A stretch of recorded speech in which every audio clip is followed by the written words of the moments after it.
Hello, everybody. Welcome back to the REDX Podcast. I'm so glad that you're here. My name is Haley Johnson. I'm going to be the host today. Today, we have Aleta Reynolds with us. Welcome, Aleta. Hi. We also have Axel with us. Hi. Aleta had a baby 3 months ago. So, intern. Yes, of course.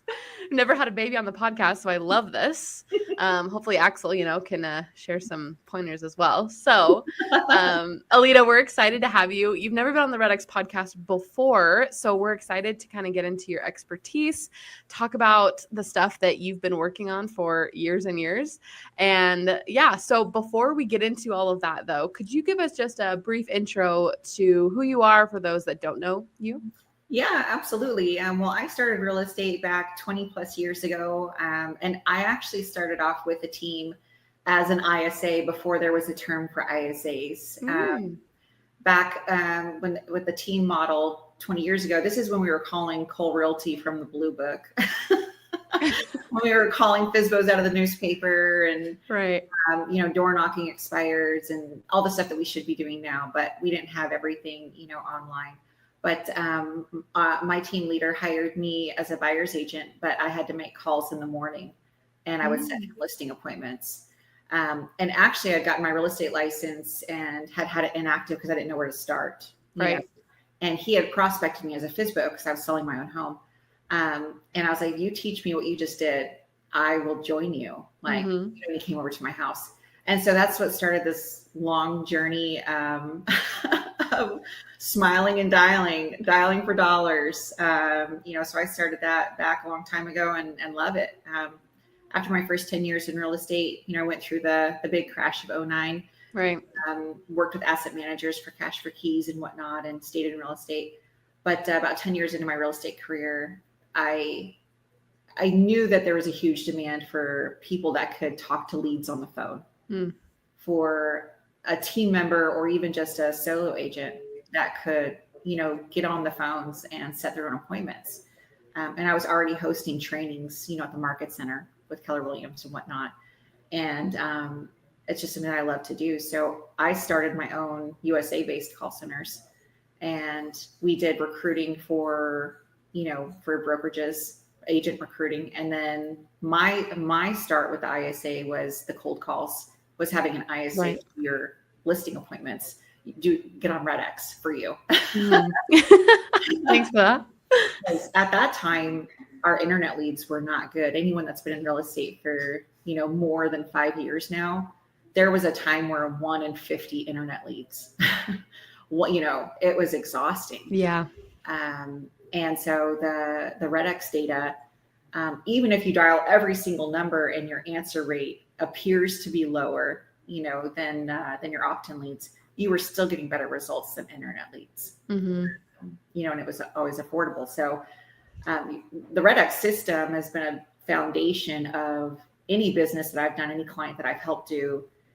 It's one of the staple points, one of the pillars of their business, even if they're a growing team. Solo agents to growing teams. So, but yeah, I focused on the ISA piece, trained thousands of ISAs, provided services nationally, and then started ISA University so that the ISAs had a community to all learn from each other, and we dialed live and amazing. But then the last year and a half, I joked that I was going into retirement and really just went back to basics, got my real estate license, back active, and went back to selling homes and setting appointments for myself. And I cannot tell you how amazingly therapeutic it is, but that's how I love it. Yeah. It's like back to your roots. Yeah. Yeah. So anyone listening, you're like, this lady's crazy. Maybe it's because I was so bad at it at the beginning that. Oh, and now you're like, you get the training and you understand. Right. And you can smile when there's an objection, and you know that at 2 hours spent, you get your 2 appointments and your 4 nurtures. And when you know that you get the trackable results and it's worth your time, I think it just becomes a happy place. Yeah, I mean, a lot of our audience are solo agents, and like they talk a lot about the fear of getting on the phone. And I mean, we have objection handlers, we have scripts, we have all of these resources for people to use. But like, it's really hard to just get over that initial fear for people to just click dial. Like that's the hardest part for people. And then once they're on their phone, like the worst thing that happens is someone says no. But yeah, like we get a lot of that. Like, how do you overcome fear? How do you overcome call reluctance? So like, how have you done that? I mean, you've done it for years. So what's your secret? Well, yeah, I mean, and great question and great insight on the solo agents. And one of the things that I realized when I was training solo agents, and really I felt like I was becoming a motivational speaker almost with our one-on-one sessions, where I was overcoming their limiting beliefs of sitting down to do the work. Right.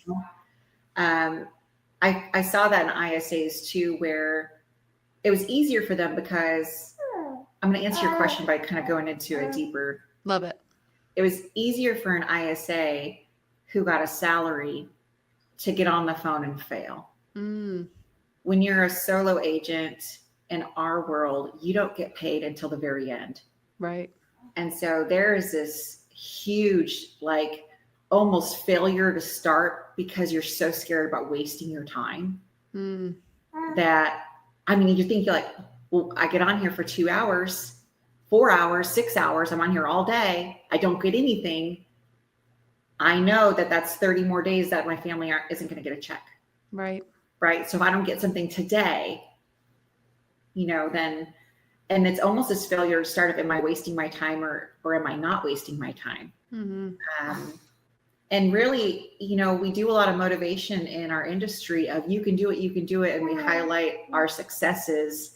I don't think we do enough highlighting of, I was on the phone for 2 hours, I got hung up on. And, like the real success trail. For me, every 2 hours that you spend on the phone, you're almost going through that entrepreneurial journey. Right. You could get a high and a low and a high and a low and a high and a low. And then at the end of it, you're like, okay, what did I get? But like with any entrepreneurial journey, just like in a dial session, if you quit after that first hang up, so if you quit your entrepreneurial business, your goals, your dreams after that first failure, you're not going to get to the highs. Right. But the expectation, you're going to have highs and lows. You have to get people to hang up on you and say no to get to the people that want to talk to you. You have to. Right. Yeah. And it's hard too, because like anything you do right now, you won't see the benefit, like you said, for like 90 days in real estate. Right. And so it's hard to do something for hours today that is not, you're not going to see any sort of reward for 90 days. And that's with prospecting and cold calling and expireds, FSBOs and all of those things.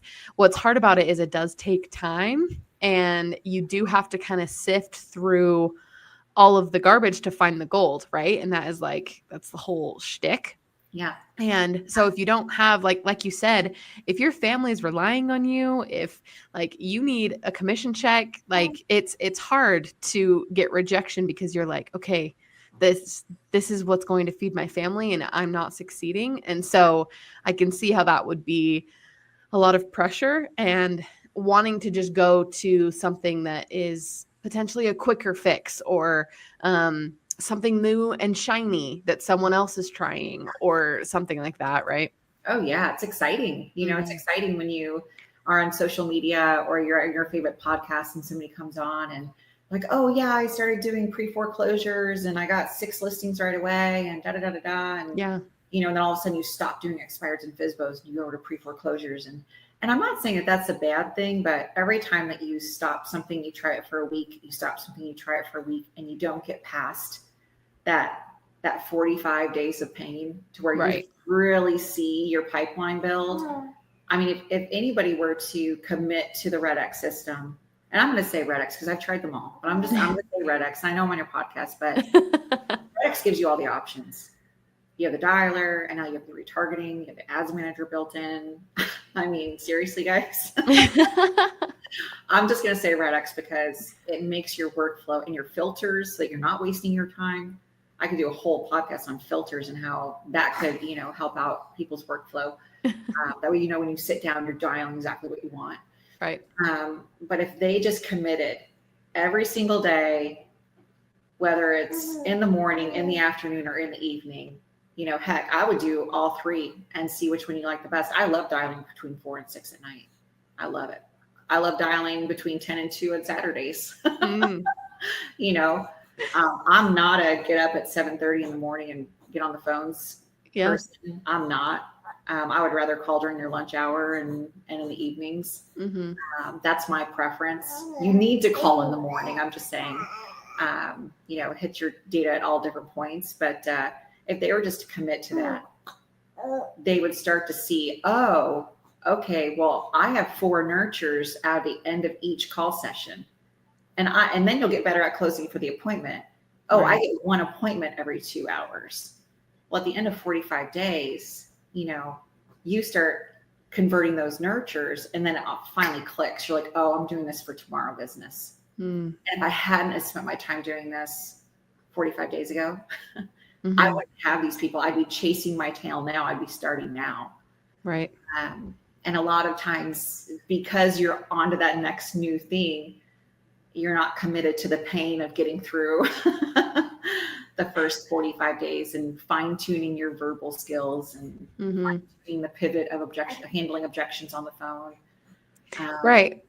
And another thing is, like, if you are doing well, if you have like some listings in your pipeline and you're doing some business and you stop prospecting and you stop doing that, then like, again, in 45, 90 days, you won't have anything. And so that's something also is consistency, even when you are doing well, because it's not right now. You are reaping the benefits of what you did 90, 45 days ago. So then you have to keep doing that so that you have deals in your pipeline in the future as well. I've talked to a lot of people too that are like, oh crap, like, where's my next commission check coming from? I had a bunch of deals. And I'm like, well, what were you doing when you had a bunch of deals? Right.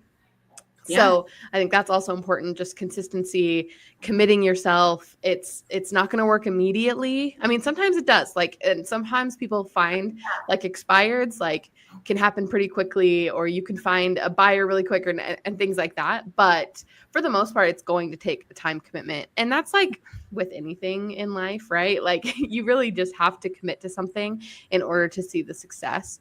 So I love that.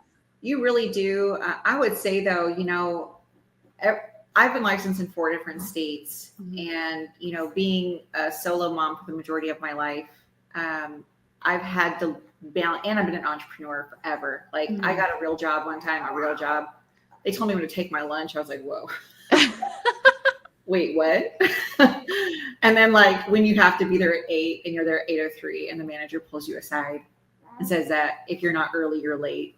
Actually, I should have 5 minutes on both sides because, I didn't know that light, you know what I mean? Like, it didn't work for me. So I'm committed to being an entrepreneur. Right. More comfortable with the fear of the unknown than I am being told when to take my lunch. That's powerful. And so it's easier in a way that, being able to sit down and say, okay, I know that I need to do this activity, as unpleasant as it might be, because I get it too. Gosh, I was sitting there yesterday sorting out data. I wanted to call FSBOs, and I wanted to call these homeowners that had just bought within a year. And I was like, I started the dialer, and my first 5 calls, nobody answered. But then at the 6th call, I got a confirmed good name, good number. The voicemail matched it. So I was like, oh, okay. And then I adjust my caller ID, so I had an area code that matched the area, because I was trying to do different areas and stuff and fine tune my list of the filters. But I was like, is this really what I should be doing? Maybe I should build a campaign. Maybe I should build that click funnel. Maybe I should, not just sit here and go through this entire list. But so I still do that. It's like, I need to sit here and do this. And I know that I need to do this. And so it's ready for me. I committed about 45 minutes. And then I was like, all right. And I had to, tend to baby and everything else, but it's ready for me now. I got the list ready. I got caller ID ready. I got everything ready. I got my script fine tuned because then I was drinking coffee this morning. I was like, I don't know. I don't really like that opening. When I was talking to FSBOs, I didn't really like how they responded to me. And so I fine tuned what I was going to say, did some research, went on REDX. I love that. Podcast and objection handlers, just to see. It's a good reminder of, it was the one with Matt, and when they get an objection, they smile. And it was a good reminder. I'm like, absolutely. I love that. No, that's such a great mindset. That's true too. Like that it's not going to be perfect every time, that you do need to change your script, that it's like, it's a living thing. You got to always change and find what works. And so I love that. And so I'm curious because I kind of want to switch to the ISA conversation, because like, when do you think, if I'm a solo agent or I'm a team leader, and maybe these are different answers, when should I start considering hiring an ISA? Like what like benchmark do I need to meet? Or because I'm sure like people are like, oh, I just don't want to make these calls anymore. Maybe I could hire an ISA to do them. Is that what you should want? Like, let's kind of go into that. Yeah, absolutely. Well, I would say that if we touch on solo agent, because that's going to be the quickest, quickest answer, then we'll go to teams. And in my opinion, with a solo agent, when you have more nurtures to follow up with and data to call than you can get done, right? So when you still have to do your follow-up calls to convert to an appointment, and you still have to do your cold calls, that's when you need to consider hiring somebody to help you with your calls. I'll tell you, I do things a little bit backwards though. To take the solo agent out of the spot for the cold calls, to me, as an initial thing, would be a mistake. Because if you have nurtures and you have appointments, you've gotten really good at what you're doing. Right. And when you hire somebody to make calls on your behalf, it's an easier and almost more effective use of their time to do the nurtures and the follow-ups. Because if we think about it, so if I'm on the phone calling an expired, right? Say, hi, this is Aleta. I'm with Real Brokerage. I see that you had your home listed for sale. It doesn't look like it sold the first time around. What are your plans for wanting to sell your home in the next couple of months, right? And they go into why their home didn't sell. I want to answer that. When they say, no, we're just going to hold off because XYZ, we didn't have this. Our buyers weren't pre-approved. We couldn't find a home that we wanted to buy. We did all these showings, but nothing really panned out, right? And typically it's price to location is why the home didn't sell, right? It's overpriced for the location and condition. And that's, but right there, I'm hearing exactly what their complaints are. And then I can go, okay, so you're telling me that you guys had a lot of showings. The showings of the buyers, let's say it's a $500,000 home, they weren't pre-approved. So then when they did get pre-approved and they had payment shock, decided not to move forward, right? Let's just say that's a scenario. You committed to it for 90 days or 6 months, but then you couldn't find what you wanted to move into. And so by the time the showings were a waste of time, you couldn't find what you wanted. That's why you decided not to relist your home. Yes, that's exactly why. Okay. Why don't you focus on what you want to buy? Right. We know that as soon as I get your home back on the market, we're going to get showings. And because I've been in real estate for X amount of years, I know how to get pre-approved buyers in. I know how to get them to my preferred lender before I bring them over to your home. So I can take care of that right away. But it sounds like you guys need a new place to call home. So let's find that.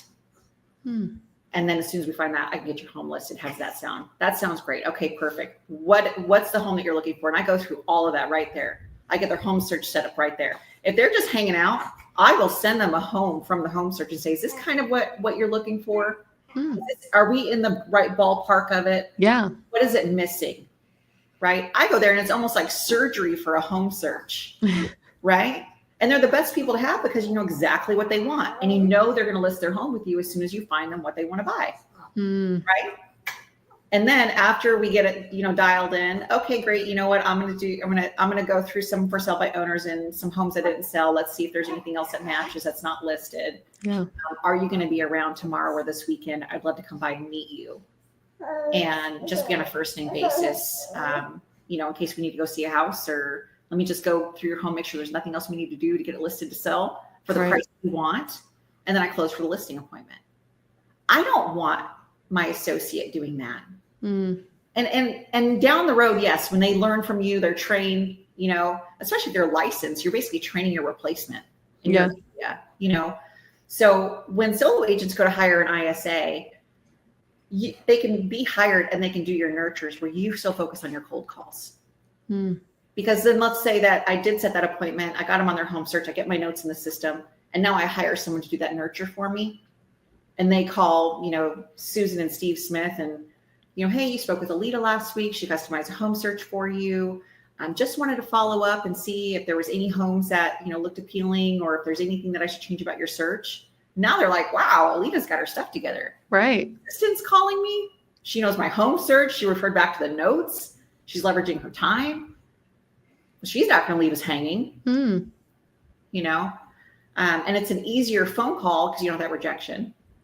It's easier to hire somebody with customer service skills for just that type of call. And typically do your internet leads, no problem.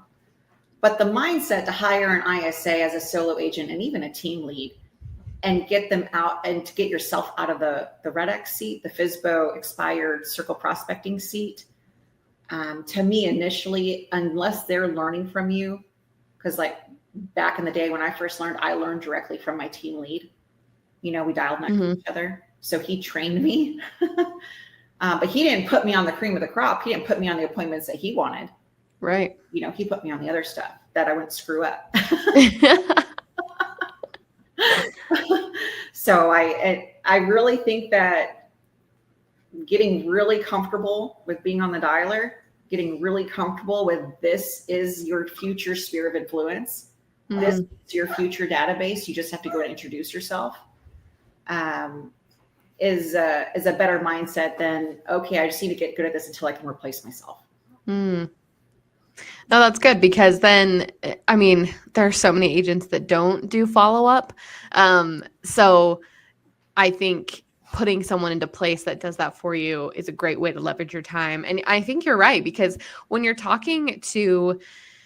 have that initial contact with a potential seller and, if it was an ISA that maybe didn't know exactly the way that you would say things or whatever, then when you show up for the listing appointment, it might not, might be a little different, or I could definitely see some struggles there. And so it's interesting. I haven't heard that, because I'm usually like, oh, ISAs will just replace the cold calls for you. That's like what I've assumed. Yeah. But that's interesting. It's more just like having an ISA to help leverage your time. And eventually, if you can train somebody up that you feel confident doing those initial calls, then of course that would be ideal. But the follow-up and nurturing makes sense. I love that. It just, and I'm not trying to go against the industry here. I'm not saying you can't replace yourself. Right. When we're talking about strategy. Yeah. And I mean, if you want to switch to the team aspect, there's a whole other, we have powerful teams in our country, powerful teams. They get the best sales training. They have the best hiring protocols. They get great, incentives. They provide the best CRM, the best data, the best of the best, right? And a lot of times teams will hire licensed agents to be their ISA, because then they can do the cold calls. Right. And then they're in-house. Well, if you're hiring a licensed agent to be you, to replace you on the phone, and they're going to learn from you, you're going to train them, they're going to sit with you, they're going to be as good as you one day, like this is your vision, right? To replace you, and then you don't have to do your calls anymore. Right. One of the disconnects that I find is that the team leader in that situation doesn't equate for the fact that they're training their replacement. So you get them as good as you, but then the money isn't as good as your money. Right. Like they're licensed. Now they know the area. Now they know what tools. Now why not go and do their own? Right. If they have all the skills. Right. And I'll tell you, you don't close one listing appointment and they don't get their one commission from that one listing appointment that they feel like they teed up to you perfectly. You made a wrong call on, not taking that listing for a reduced commission or whatever that issue is. And that inner voice starts to go, I would have gotten that one. That would have been $15,000 in my pocket. Right. It's a natural progression of doing that. And I found that when you hire customer service associates to be your ISA, to do your nurtures, they get really good at talking to people that you've already earned their business. And they get a salary versus like a cut of the commission. I like that model typically, and this is going against the grain. I've hired ISAs that are that high DI, if we go off of the disc. Yeah. I've done really well with ISAs that have a higher S, like a higher IS and a mid DC. They love talking and helping people. And they want stability. They can self-start with the system and support, right? And they get more motivation to make the next call by helping someone and solving a problem for their team than they do by incentive. And that model works really well where if you have a base salary and then you get appointment bonuses, right? $25 for this or $50 for that, and that's easier for the team lead to also put it on their P&L.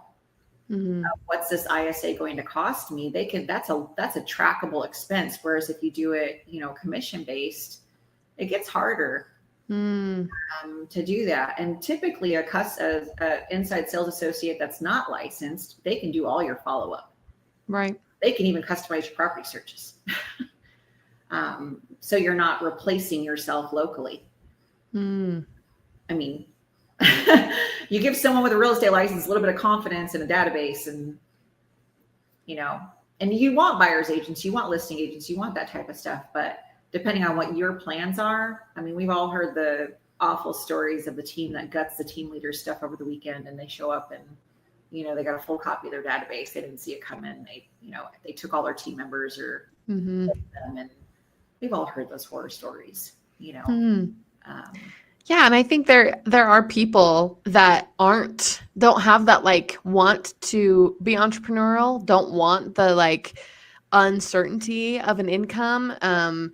And I think that is a lot of people. A lot of people work corporate jobs, they work 9 to 5s, and that is what works for them because they get to go home at 5 p.m. and be with their family, and they have a certain amount of money they make, so there's a lot of people that find value in that sort of structure. And so that makes sense to me that you would hire that kind of person as an ISA, that you're right, get satisfaction out of helping people and can help you be successful that way. Whereas people leave their jobs for real estate in order to create the flexibility. There is so many perks when you become a real estate agent if you're good at it. So if you learn, a team leader is usually successful in real estate enough to have brought people on to their team. And so if you just teach them everything that you do right, then why wouldn't they?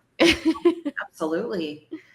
Well, and if we think of a team leader, so most really successful team leaders that I've met when we go to their DISC profile, they got that high DI and that mid C, or that a C up to about the 30 line or so. They don't need a ton of information to make a decision, but they like to be informed. Right. And then their I is just high enough to communicate to get results. Right. When you get that person in a follow-up position, to me, knowing that I need to call 25 people that aren't ready yet just to say hi and see if there's anything that I can do, for me, that's a bigger time waste than doing cold calls. Because cold calls for me, I can handle their objections. I got a chance to get in the door. I got a chance to set the appointment. Right. But if I have to sit down and follow up people and they're just not ready yet, like you said, most of the people out there are that high IS, they have that SC. They need time to make decisions. And if we're yeah, just call the lender. Just, but people need to hear from you. Like the follow-up's important. So for me, I I have a harder time making the follow-up calls when I know they're 3 to 6 months out and they just need to hear from me. Yeah. I tend to leverage electronics a lot for that. Right. And, I don't convert as many as my 3 to 6 months as I should, because of that. Yeah. But getting them on the phone and listing appointment that day or the next day and getting a sign in the ground all day long. I love that. So I'm interested in, because we've talked a little bit about like what to look for in an ISA. Like, is there anything else that you think is important when you're looking for an ISA for your team? And yeah, I'll ask that question and then I'll have another one. Yeah. So for a team to incorporate their ISA, I think it's always a good time to get one. So if we talk about timing, there's a huge coaching movement that they have, they have plans of when you should incorporate ISAs. They typically say get admin or marketing in before you get an ISA. I couldn't disagree more on that. And that's where, don't just stop everything that your coach is telling you. I think that if you're a team, the sooner you get an ISA, the better. And the sooner you're leveraging them for follow-up, the better. So you can still have new leads come to your agents. And if they don't answer, they go to your ISA. Or if they're not ready right now, your ISA nurtures them. You can still do your cold calls. Everybody else, your ISA nurtures. To get somebody in there, even a part-time basis, ingrained in your team locally that can come in there, do all your follow-up work, help reset showing appointments, so that type of stuff. I don't think you can hire them soon enough. Because your marketing person and your ISA could work together too with assigning campaigns and that. And if you look at it as a position that it's not replaceable, like this isn't somebody that we're going to teach on our database to become an agent. Like this is your home. Yeah. We need you for life. I mean, just picture that, an agent that's been in the area for 10 years, they've had an ISA for 5 years, and they've converted so many appointments and helped people get into multiple homes. Right. And the person's still with you. That's powerful. That you can just that stability piece with a very unpredictable business. I love that. That's really good insight. What challenges do you think team leaders run into when hiring or managing ISAs? And how have you overcome them, or how would you tell them to? Yeah. And that's a huge bottleneck. That's a huge pain point. Yeah. First, it's difficult to wrap my head around me being the one to hire and train and run my business. Right. And I'm not the best person to hire someone to work alongside of me. I'm really not. I think that the best thing to do is not necessarily get a referral, like somebody that knows somebody that knows somebody, but like to post it on Indeed, post somebody with customer service skills that has database skills, any industry. But I mean, insurance, healthcare, any industry, to where they have been sitting and being on the phone. Yeah. Right. And then you really want them to come into your office. You can have virtual ISAs. I've had them. I've been successful with them. But for a owner ran team locally, with that being your culture, you're going to be able to do more and have more credit with your agents and be able to do more with your training with them being in-house. So that's definitely a huge point there. And then, do your interviews, do a disc. And I would start them off as introductory for, maybe it's minimum wage for the first week. See if they can do the job, call the references, make sure they sat and dialed. They were on the phone, they update their notes. Just having that experience before you bring them in. A lot of times, a team lead they say, oh, my son one of their agent's kids wants to come and work for them.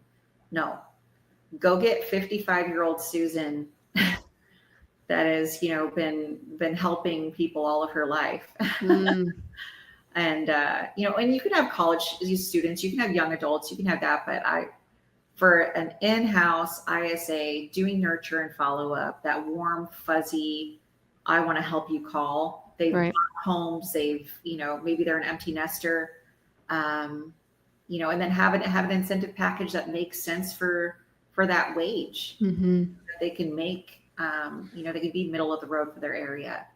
They can make that 30 to 50 to 60,000 between their base salary and incentives. Right. So you can get somebody good that sticks with you, Mm. for a long time. And that goes against the grain. A lot of people, they want the college students, they want the ones going to business school. I've done it. I've trained them. They're fantastic. They go on to bigger and better things. Right. They are amazing while they're there. Mm-hmm. But you are on this hamster wheel of training, Mm. which is fine if you own an ISA company that specializes in training. Right. But when you own a team, you're trying to build on top of your foundation. Yeah. Having to constantly hire and train for that position. Mm-hmm. It's a mess for you. It's a mess for the agents. It's a mess for your database. And so I would go for the secure, steady. Yeah, and I've talked to team leaders too, like they're juggling their own production. If they have other agents, they're juggling making sure that they're trained. And there's a lot that goes into being a team leader, and that takes their time. And so it makes sense to me. Find someone who's going to stick around for longer than, a year or two. Yeah. And that will be a part of your team, ingrained in your team. I really like that. Instead of like an ISA that is, again, like you said, people are successful virtual ISAs, but when they're virtual, they're just like not as ingrained into the team and the culture and stuff. And so I can see how if you have an ISA that comes in and sees the works that y'all are doing, that they are doing, that it can really build the team morale, I would think. Well, and if you have that person, let's say that you make that one really good hire internally, and then you want to have virtual or work from home, and you want someone to learn from them, you can have them learning from your one person. Let's say they become the ISA lead, and then you have virtual assistants that kind of work under, or just having someone that has their eyes on it, that has the expected results, that can pass on that culture for efficiency. Right. Or we're different because we care, right? And then we're efficient, and then this is how I do things. So you find that one really good person, they've been with you for a year, and then see if they can, if you want someone virtually, can learn from them. But I think another thing, I just thought of it. One of the things I used to recommend a lot is for the team lead not to try to teach their ISA the CRM, to have them do the training that the CRM training provides. Yeah. Have them go through, set up basic CRM training with the company that you have the CRM with. And then for the ISA call, for the actual calling, if you have a coach that does it, get them with a coach. Don't try to be the one that does that. I think that you teach them as a real estate agent, and they need to be taught as support. That's something that I always did differently. They're not you. You don't want to be you. They're not you. They're calling on behalf of you. They're coming from value. How can I help you? That script of, you talked to so-and-so, last week, wanted to call and follow up with you, see how your home searches are. Did you have a chance to look at them? I'd like to fine tune it for you. That conversation, unless the team lead is really good and they're patient and they, have an eye for detail, right?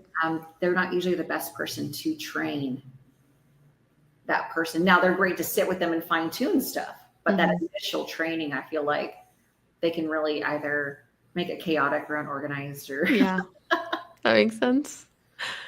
Awesome. Well, we're almost out of time here, so I just have maybe one final question for you. If you have any other final advice for a team leader who's looking into hiring ISAs or a solo agent or anything, any last words that we haven't covered yet?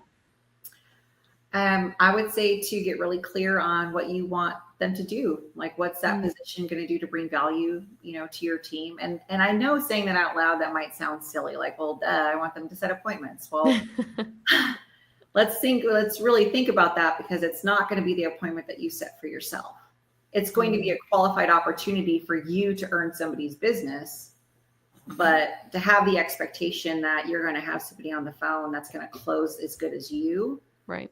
I think is an unfair expectation, in general. Yeah. But I would say get really clear on it, and put a lot of thought into what you want what you want that lead flow to look like.